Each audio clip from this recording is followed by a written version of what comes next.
দিয়েছে, ঠিক আছে, তবে আমাকে তো আপনি পারমিশন দেন, এদের বেলায় আমি আরেকটা ফয়সালা করতে চাই। দাউদ আলাইহিসসালাম বললেন, বাবা ঠিক আছে, তোমাকে অনুমতি দেওয়া গেল।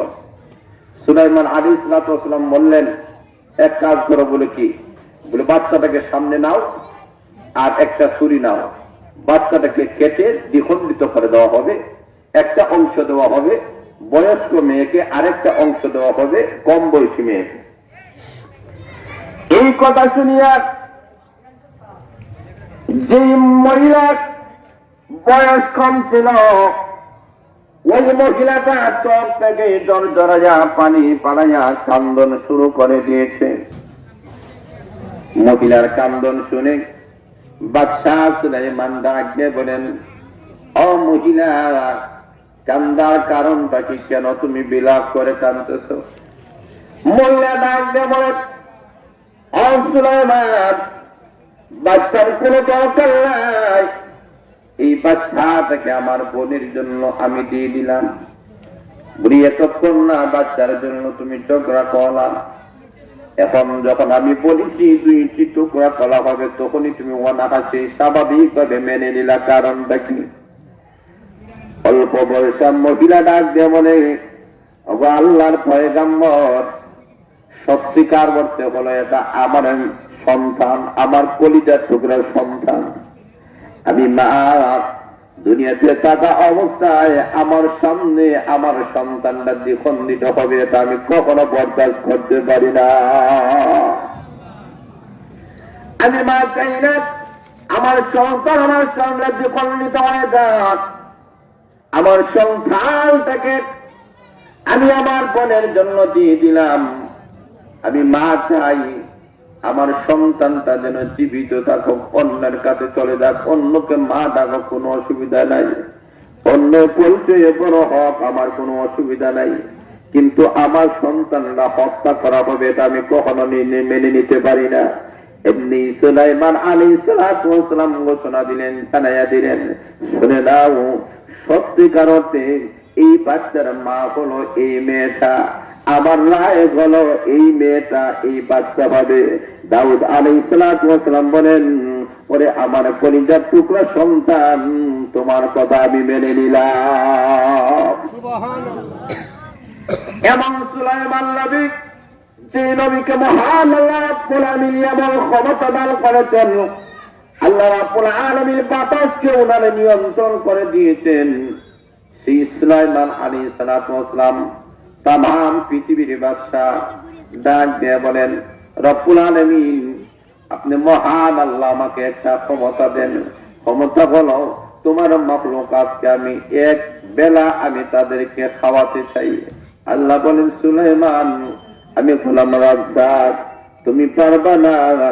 সুলাইমান আলাইহিসসালাম বলেন, আল্লাহ একটু অনুমতি দিয়ে দেন, আমি বাদশা কাজে অনুমতি চাই আপনার কাছ থেকে, আমি আপনার মাখলুকাতের কিছু মেহমানদারি করতে চাই, এতটুকু সুযোগ আল্লাহ তোমার কাছে অনুমতি চাচ্ছি।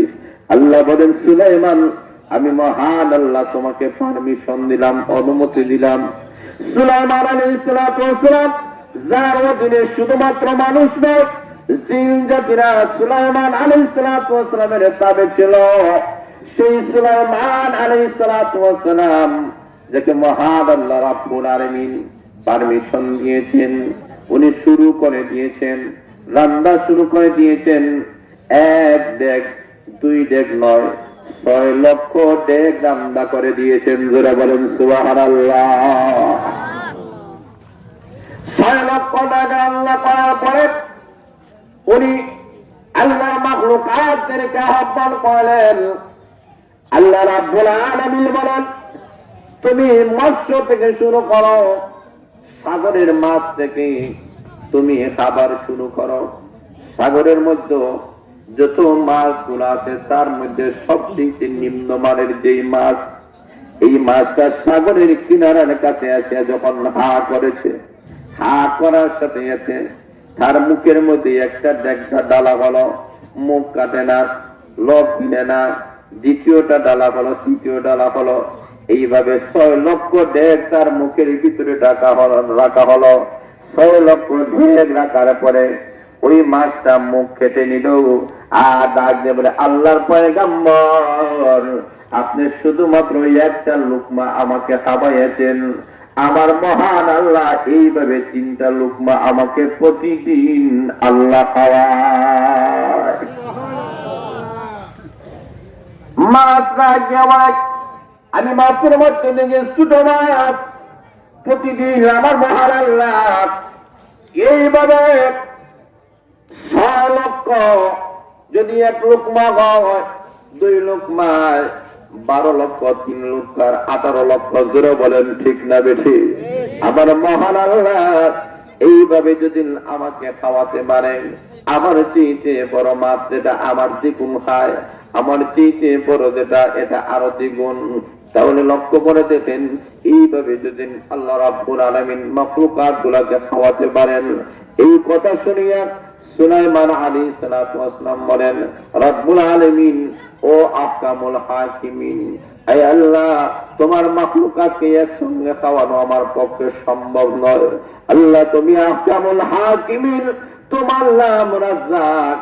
আল্লাহ তুমি সব মানুষদেরকে রিজিক দান করো। তুমি কয়েছো রব্বুল আলামিন, জোরে বলেন তামাম পৃথিবীর রব কে? আরো জোরে বলেন কে? এই কারণে আল্লাহ রব্বুল আলামিনকে কি বলা হয়? আল্লাহকে রব্বুন নাস বলা হয় না, আল্লাহকে রব্বুল আলামিন বলা হয়। জোরে বলেন সুবহানাল্লাহ। এই কারণে আমরা নামাজের মধ্যে সূরাতুল ফাতিহার মধ্যে আল্লাহ আমাদেরকে শিক্ষা দিয়েছেন, আমি শুধুমাত্র মানুষের রব নয়, গোটা পৃথিবীর সমস্ত মাখলুকাতের রব হলাম আমি মহান আল্লাহ। আর আসতে বলেন সুবহানাল্লাহ। আল্লাহ রাব্বুল আলামিন আলহামদুলিল্লাহি রাব্বিল আলামিন।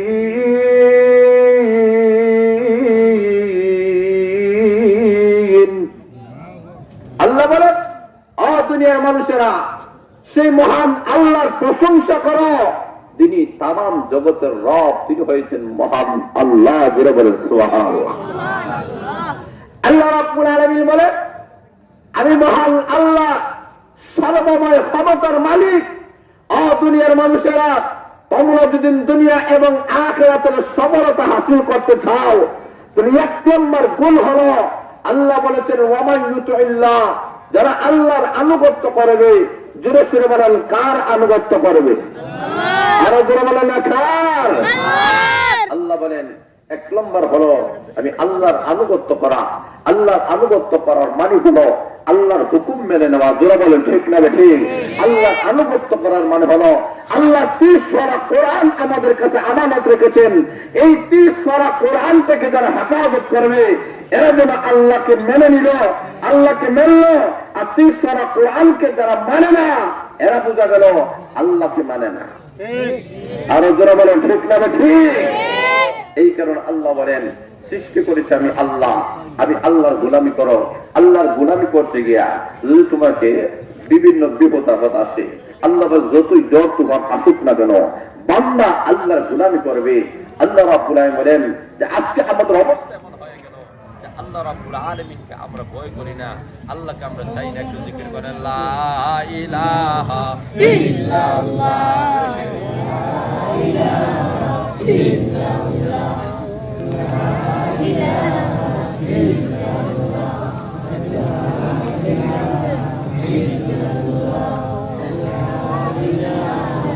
লা ইলাহা ইল্লাল্লাহু মুহাম্মাদুর রাসূলুল্লাহ সাল্লাল্লাহু আলাইহি ওয়াসাল্লাম। আল্লাহ রাব্বুল আলামিন বলেন, 1 নম্বর বলো আমি মহান আল্লাহর আনুগত্য করো, আমার গোলামি করো রে বান্দা বান্দি। বান্দা বান্দি যখন আল্লাহর গোলাম হয়ে যাবে, মহান আল্লাহ রাব্বুল আলামিন ওই বান্দা বান্দির জন্য আকাশ থেকে মহান আল্লাহ রহমতের ফয়সালা ঘোষণা করবে। লক্ষ্য করে দেখেন, একটা লোক রাস্তা দিয়ে যায়, এমন একটি ঘটনা, লোকটা রাস্তা দিয়ে যায়, হঠাৎ করে ওই মেঘ থেকে, মেঘের আবরণ থেকে একটা আওয়াজ শুনতে পাইল। কে যেন অদৃশ্য ভাবে মেঘকে ঘোষণা করতেছে, ওরে মেঘ, অমুক একটা বান্দা আছে, ওই বান্দার বাগানের মধ্যে তুমি একটু পানি দাও। আর আসতে বলেন সুবহানাল্লাহ। লোকটা বলে আমি আওয়াজ শোনার সাথে সাথে অদৃশ্য আওয়াজ শুনলাম, আমি আশ্চর্যান্বিত হয়ে গেলাম, কে যেন আওয়াজ দিল। আওয়াজ দেওয়ার সাথে সাথে আমি তাকাইয়া দেখি ওই মেঘের খণ্ডটা একটু সরে গেল। হঠাৎ করে তাকাইয়া দেখি ওই মেঘ থেকে পানি বর্ষণ হওয়া শুরু হয়ে গেছে। এমনি পানি বর্ষণ হয়ে গেল, উপর দিক দিয়ে পানি বলে, নিচের দিক দিয়ে নালা হইয়া ওই পানি গুলা চলতে শুরু করেছে। ওই প্রতীক বলে আমি তখন দেরি করলাম না, ওই নালার নিশানা ধরে ধরে আমি চলতে শুরু করলাম। আমি ওই পানি দেওয়ার শেষ সীমানাটা আমি দেখতে চাই, জোরে বলেন সুবহানাল্লাহ। চলতে চলতে হঠাৎ করে দেখা বাগানের ভিতরে ঢুকেছি, ঢুকিয়ে দেখে একটা লোক উদার হাতে ওই হাত দ্বারা পানির নালাটাকে এদিক থেকে সেদিক নিয়ে যায়। কাছে গিয়ে সিঙ্গা বলল, ভাই আপনার নামটা কি? যখন জিজ্ঞেস করেছে তার নাম, ওই বাগানের মালিক ডাক দেয় বলে, আমার নাম তো অমুক। লোকটা ডাক দেয় বলে, সকালে পানি বলে কাউনার বলে, ও ভাই এমন কি আমল তুমি করেছ? এমন কি নেক আমল করেছ যেই নেক আমলের কারণে আমি অদৃশ্য থেকে আওয়াজ শুনতে পারলাম? কে যেন ঘোষণা দিয়েছে মেঘের খণ্ডটাকে পানি দেওয়ার জন্য। ওই মেঘের খণ্ডের মধ্যে ঘোষণার মাধ্যমে বলা হয়েছে, ওরে মেঘ, অমুক ব্যক্তির বাগানের মধ্যে তুমি পানি দাও। এই ব্যক্তির নাম উল্লেখ করা হয়েছে, ওই ব্যক্তি আর কেউ নয়, তোমার নাম আমি শুনেছি।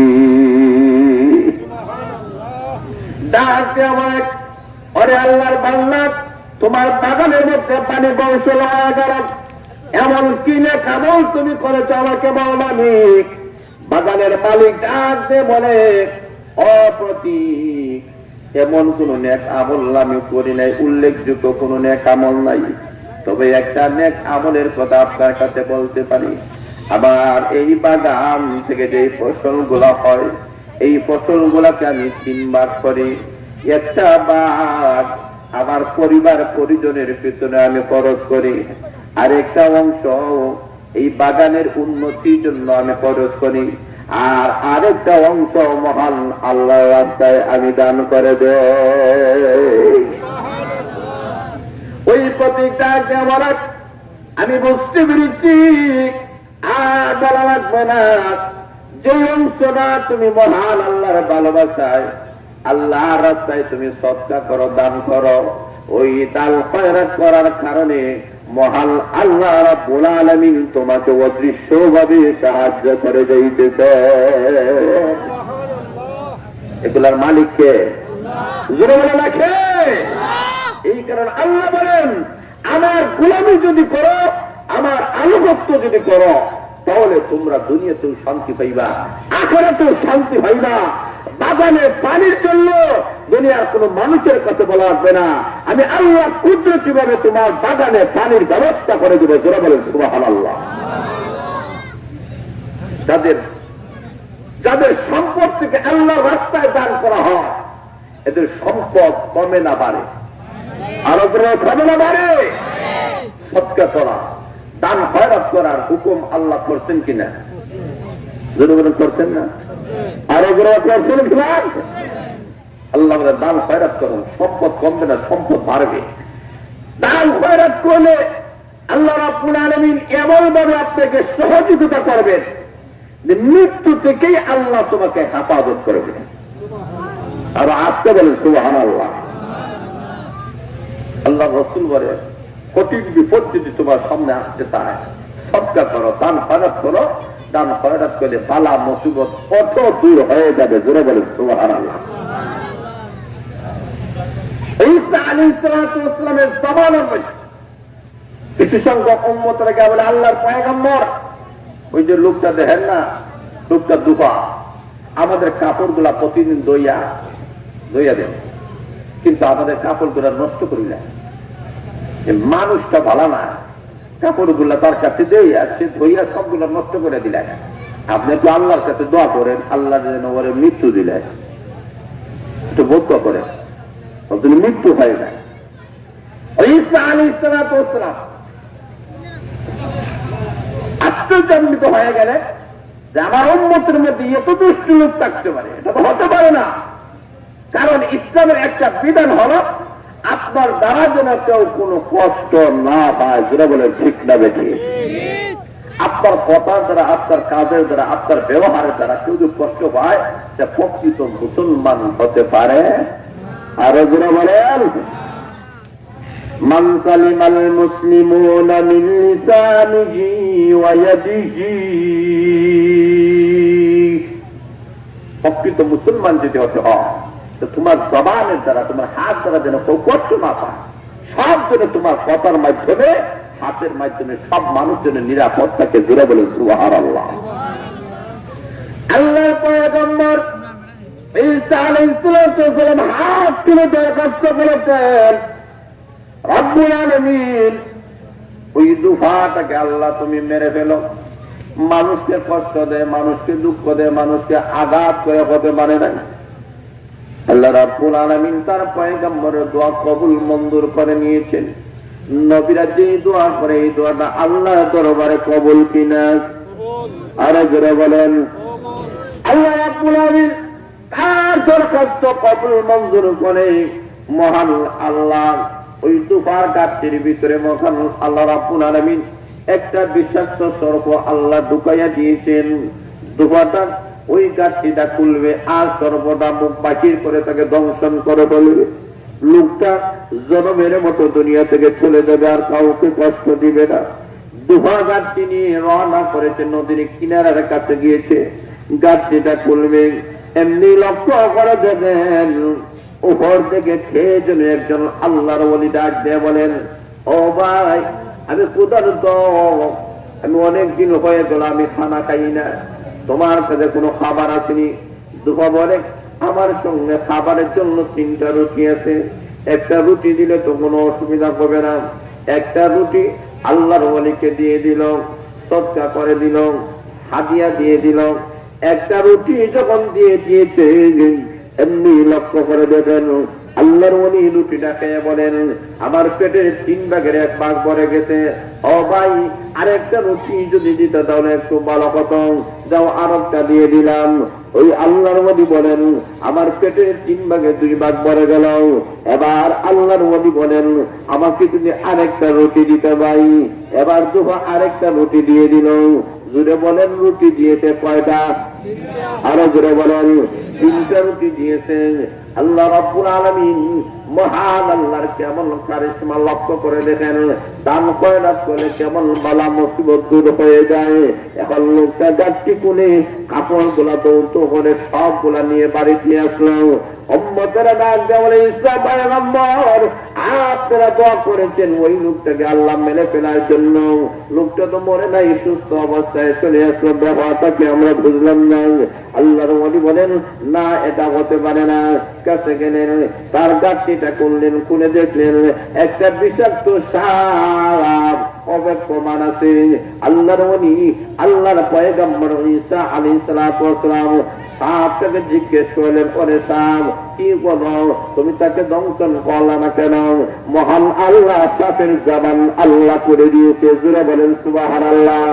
ওই সাপ ডাক দিয়ে বলে, ও আল্লাহর পয়গম্বর, আপনার দোয়ার মাধ্যমে মহান আল্লাহ রাব্বুল আলামিন আমাকে পাঠাইয়া দিয়েছেন, আল্লাহ পাঠাইয়া দিয়েছেন আমি তাকে দংশন করব।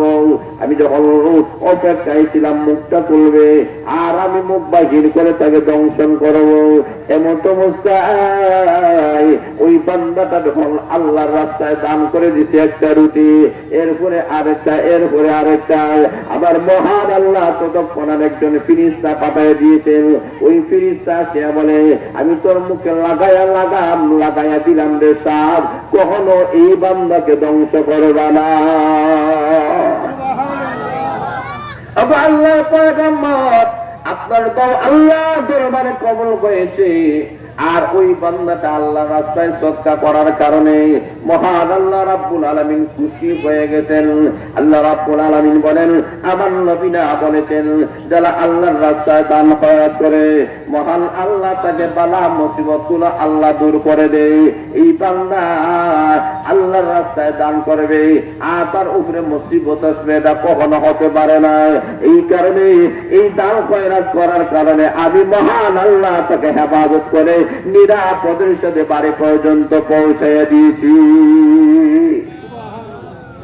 এই কারণে আল্লাহ রাব্বুল আলামিন বলেন, দুনিয়ার মানুষেরা আল্লাহ রাব্বুল আলামিনের রাস্তায় তুমি দান খয়রাত করো। আল্লাহর রাস্তায় তুমি দান খয়রাত করো। আল্লাহর রাস্তায় যদি তুমি দান খয়রাত করো, আল্লাহ বলেন দান খয়রাত করার বিভিন্ন নিয়ম আছে।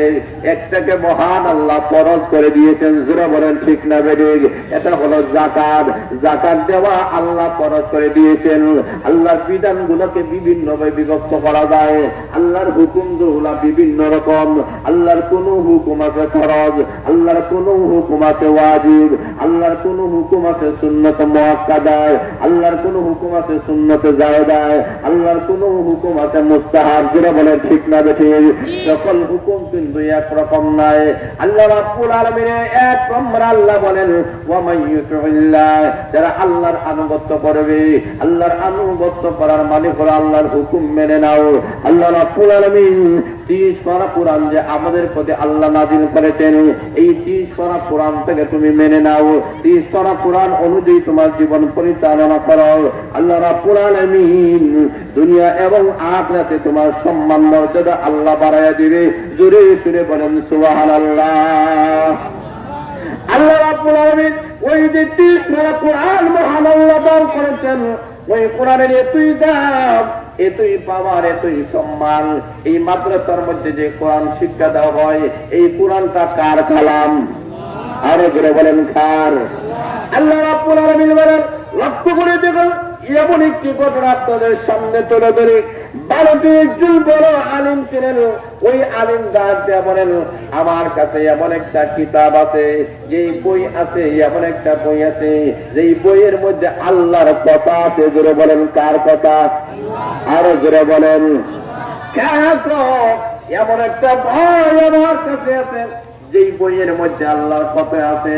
একজন সাধারণ মানুষ দাঁড়াইয়া বলেন, ওগো আল্লাহর ওলি, আপনার বইয়ের মধ্যে যদি আল্লাহর কথা থাকে, ওই বইটা আমাকে একটু দিয়ে দেন। আমি আল্লাহর কথা আমি জানতে চাই, বুঝতে চাই, শুনতে চাই। উনি ডাক দেয়া বলেন, 3 রুপি তারা দেওয়া হবে না, দেওয়া আপনাকে দিয়ে দিলাম। একজন সাধারণ একজন মানুষ 3 রুপি নিয়ে আল্লাহর কিতাবটা নিয়ে আসলো, ঘরের মধ্যে নিয়ে আসলো। আসার পরে সুন্দর করে একটা তাক বানাইল। ওই তাকের মধ্যে আল্লাহর কালাম রেখে দিয়েছে।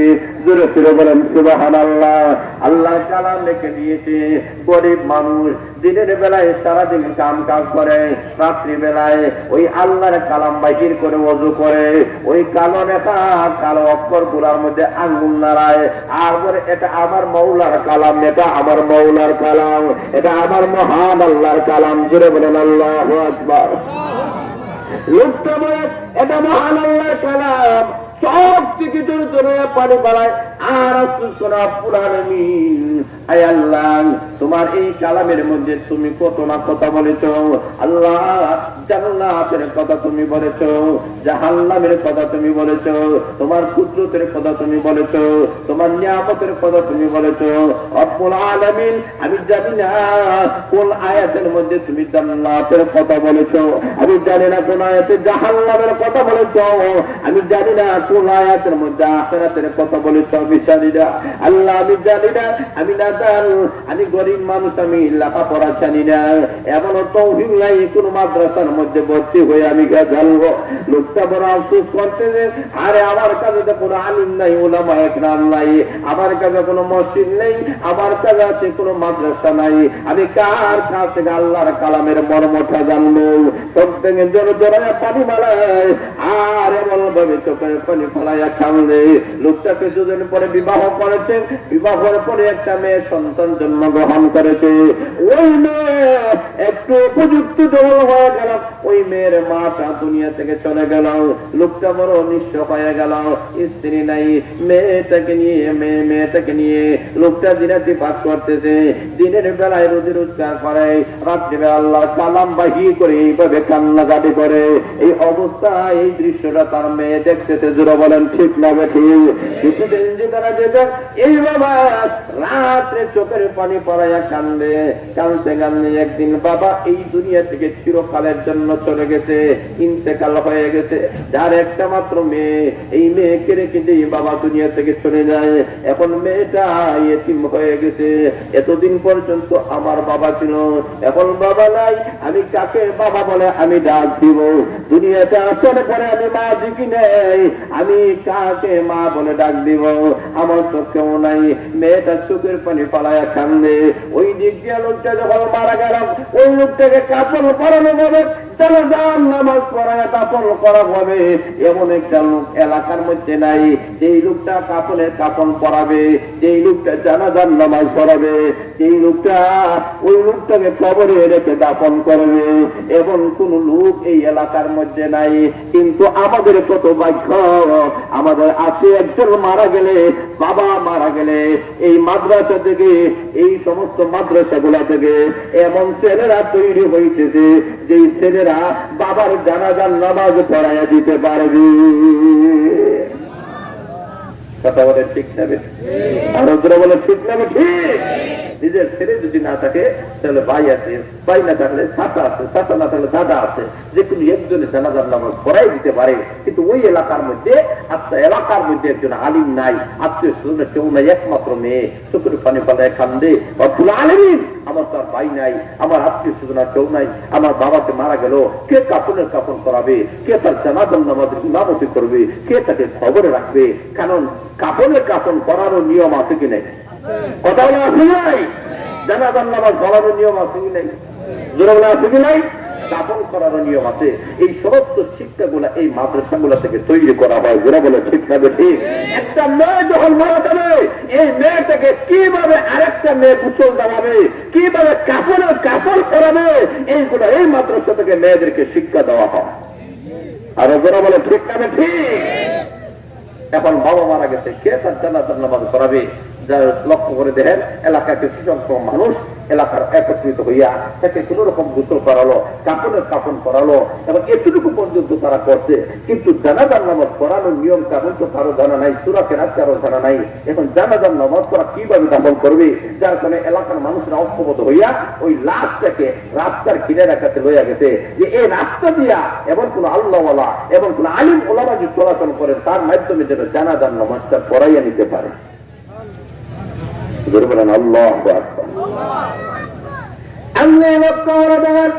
রাস্তার কিনারার মধ্যে লাশটিকে নিয়ে সকাল থেকে সন্ধ্যা পর্যন্ত অপেক্ষা করতেছে। কত মানুষ রাস্তা দিয়ে চলাফেরা করলো, কিন্তু এমন কোন আল্লাহ বলা, এমন কোন আলিম পাওয়া গেল না, এমন কোন লোক পাওয়া গেল না যে লোকটা তার জানাজার নামাজের ইমামতি করবে। এবার শুনুমায়রা সন্ধ্যার পরে সবাই যেন নিরুপায় হয়ে গিয়েছে। আরে তাহলে কি লোকটাকে জানাজা তারাকে দাফন করা হবে? না, হতে পারে না। এলাকার মানুষেরা জোর জোরাইয়া চোখ থেকে পানি জড়াইতেছে। হঠাৎ করে তাকায় দেখে এমন একটা লোক আসতেছে, যার মুখে দাড়ি, মাথায় টুপি,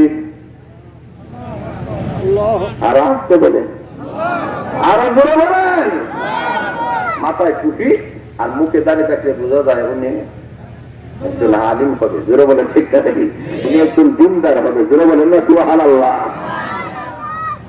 এমনি লক্ষ্য করে দেখেন, লোকের বলে ভাই আপনার তারিখ, আপনার একটু প্রমাণ করে আপনি কোন আলিম হবেন, অথবা আলিমের কোন ছেলে হবেন, অথবা ভাই হবেন, একটু দাঁড়ান না, আমাদের এই লাশ থেকে নিয়ে আমরা অপেক্ষা মানছি, একটু মেহেরবানি করে আমাদের জানাজার নামাজ পড়াই দেন। লোকটা ভাই নেই, ভাই আমি কোনো আলিম নয়, আলিমের কোনো ভাই নাই, ছেলে নাই, আমি নাতি নশা কেউ নাই, আমি বললাম সাধারণ একজন পুলিশ। আরো আসতে বলে, আরো জোরে বলেন, আমি সাধারণ একজন পুলিশ, কিন্তু ওলামায়ে কেরামের সাথে আমি চলাফেরা করেছি, যার কারণে আমি কিছু নিয়ম কানুন শুনেছি, জেনেছি, আখেরাতের কথা আমার স্মরণ হয়ে গেছে। এই কারণে আমি দাঁড়িয়ে রাখলাম, মাথায় একটু উঠাইয়াছি। এমনি লোকেরা বলে তাহলে জানাজার নামাজ আপনি পড়াতে পারবেন নেই? বলে তা পারবো, আমার এতটুকু টাইম নাই, সামান্য সময় আছে, আসো আমি জানাজার নামাজের ইমামতি করবো। ইমামতি করা হলো, এলাকার মানুষেরা বলে আপনি ইমামতি করেছেন, আপনার টাইম নাই, একটু দাঁড়ান নাই, এই লাশটাকে কবরে কিভাবে রাখা হবে আমাদের তো জানা নাই, আপনি মেহেরবানি করে এই লাশটা কবরে রাখিয়া যান আপনি। পুলিশ বলে ঠিক আছে, অনুরোধের মাধ্যমে লাশটাকে নিজের হাত দ্বারা কবরে রেখেছে। তখন তখন হয়ে গেল, পুলিশটা চলে গেল, তার আসল অফিসের মধ্যে যখন ঢুকবে, ঢুকার পারমিশন নেয় না। বলে কেন দেবো না? বলে আপনার পুলিশের যে কার্ড আছে ওই কার্ডটা কই? বলে কার্ডটা তো কই, তালাশ করে দেখে কার্ড নাই। আশ্চর্য হয়ে গেল, হ্যাঁ বুঝতে পেরেছি, ওই জায়গায় যেই জায়গায় যারা যার নামাজ পড়াইছি ওই জায়গায় মনে করে ফেলে এসেছি, দৌড় দিয়ে ওই জায়গায় আসলো, আগে আছে কারো কাছে কার্ড নাই, কেউ পায় নাই।